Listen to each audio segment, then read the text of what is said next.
Señores, está a punto de iniciar la guerra República Dominicana-Haití. Hay problemas, señores, con Haití. Prepárense mentalmente que si en la frontera matan un guardia, Dios lo libre de mal, y el presidente oye bien, lo van a conocer a Luis Abinader. Lo van a conocer. Bonjour, bonsoir, amis compatriotes, tout fanatiques, qui suivent nous tout partout dans le monde là. Jeudi à ce dimanche 3 novembre. Et c'est toujours amis nous. Merci Dieu, ami quoi, moi pour partager avec nous quelques parmi nouvelles qui ont dominé l'actualité. Nous pouvons faire un coup de pied et dans le pays Panyol, situation a continué compliquée pour Haïtiens. Pour ne pas dire que yo mangomé et pour Haïtiens qui vivent dans le pays ça. Et déportation massive a continué et Abinadel fait qu'on est yo pas camper. Et l'on a regardé dernière déclaration que le directeur immigration lui-même lui fait quoi si Haïtien te gen honte et Haïtien ta bay pays Panyol te à blanche parce que monsieur fait qu'on est lui-même li pas camper. L'a déporté Haïtien et il y a quelques raisons. Et en quelque sorte, il y a raison. Parce que là, là, quand il y a un monde, il faut des respectants, il faut tout dehors, il chouto, il pousse d'eau, et bien, il dit, il pas vle là, quand il y a ou même ou coller la pirate, il met au dehors dans matin, dans après-midi, déjà tourné. Ça veut dire que s'il dit son paquet de salope, son paquet de cochon que Haïtien y est, c'est raison ça qui fait y a déporté. Il y a raison dans ça. Oui, il y a raison dans ça. Et il y a un discours qui a fait par bien avant de venir ensemble avec vidéo principale, ou du moins information principale que je pourrais parler dans la vidéo ça, non seulement sur la guerre, mais qui presque pété en République dominicaine entre Haïti avec et Saint-Domingue, parce que au fait qu'on est Abinadel lui-même, il pas dans jouette. Abinadel lui-même n'importe gens ça est et lui-même l'a mené bataille là. Et c'est ça nous pourrons parler ensemble avec nous dans la vidéo ça, et surtout effet que déportation et haïtien gagnent sous économie et dominicain côté Abinadel, ministre et la police, ministre intérieur et la police et dominicain qui gagne dans tête les Farid Rafoul, yo même cap justifier déportation massive haïtien yo et comme une situation qui irrégulière. Et même gouvernement c'est lui-même d'après ça et businessman dans pays Saint-Domingue fait qu'on est c'est Abinadel qui te fermé tout bureau et dans pays Saint-Domingue bureau immigration côté haïtien et qui gagne documents surtout haïtien qui participer dans plan national de régularisation et chaque année qu'on a renouvelé documents yo et bien gouvernement Abinadel l'a fermé tout bureau ça yo et bien qui vient empêcher et bien plus passer 200 000 haïtiens renouveler tikané yo et il fait qu'on est urgent et ça c'est et gros entrepreneur qui parlé me permettre nous tendre oui mes amis parce que c'est pas moi qui fait causer là non et les n'a regarder surtout ça qui sur écran hein il dit li urgent et bien pour gouvernement capable réouvrir yon l'autre plan de régularisation étranger il dit li urgent parce que Jean Bagay là et là bagay la mangon mais pour m'bal venir pour me faire nous tendre des déclarations ça et puis question de déclaration de guerre qui gagne entre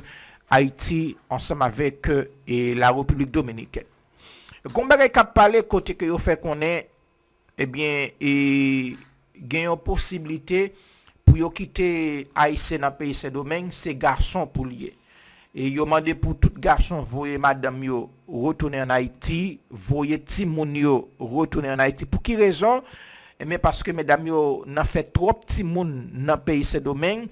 Et dans ça qui vient pour dans secteur santé eh bien haïtien yo consommer trop l'argent dans santé dominicain yo et à cause trop haïtien qui dans l'hôpital qui pas coucher qui fait ti moun et puis dans l'école yo trop haïtien côté et qu'on gain rumeur qui qu'on a circulé comme quoi que pas gain place eh bien pour ti moun dominicain dans l'école yo et dossier ça a parlé eh bien pour ces seuls garçons qui t'a supposé rester dans Panyol et pour messieurs yo capable voir madame yo ak ti moun yo en Haïti et chaque temps yo capable aller en Haïti pour y aller famille yo c'est dossier ça qu'a parlé actuellement là et en République dominicaine et ça pi mal là et qui pi frappant c'est déclaration et directeur immigration Parce que nous-mêmes, tout Haïtien qui a que Saint-Domingue plus bon, tout plus bon Saint-Domingue plus bon, et c'est parce que Dominicains yo,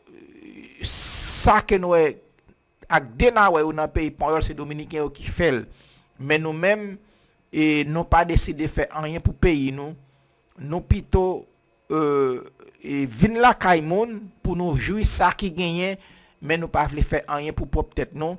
Et puis et avant que moun yo di ap mette la paix dans pays yo, y ap mette l'ordre dans pays yo, et ben nous même nous tomber plein. Nous tomber di a fait nous passer misère, yo pas voulu ouais nous qui c'est raciste. Mais moun yo pas capable et fermer grange yo et puis nous même pour nous venir faire ça nous voulons dans pays.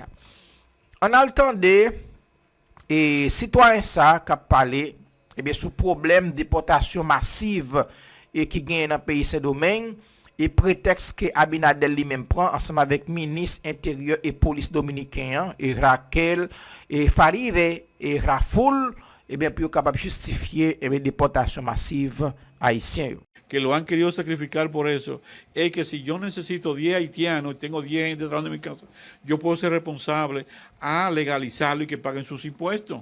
Por ejemplo, el lunes pasado, esta empresa se tuvo que cerrar. ¿Por qué? Porque pasó migración por ahí y los haitianos se escondieron todo y se fueron. Yo toda la mano de obra que tengo haitiana. Entonces yo estoy dispuesto a que esos haitianos que viven aquí, que consumen aquí, regularizarlo bajo mi responsabilidad. Y yo pienso que el gobierno se está haciendo de los chivos locos, mandando a todo el que encuentre. Por ejemplo, el haitiano que trabaja en el campo mío tiene 30 años conmigo. ¿Tú entiendes? Y todos los años renova su pasaporte y su licencia.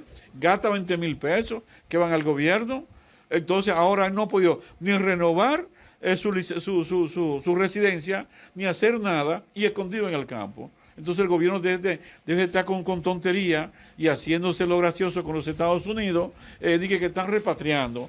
Entonces vienen ahora en motores a recoger la gente. La muchacha que trabaja en mi casa tiene 30 años con nosotros y renovar su pasaporte. Ahora ni puede renovar pasaporte, ni puede renovar licencia, ni pueden hacer nada. Entonces el gobierno tiene que trabajar en ese sentido. Y la asociación de ganaderos de Nisibón, la asociación de empresas, los hoteleros, tenemos que unirnos todos para que el gobierno le busque una huerta, porque sin mano de obra haitiana, este país, y no es que estamos contra los haitianos que vengan ilegales, nosotros estamos los que estaban regularizados, los que estaban trabajando aquí y que se puedan regularizar.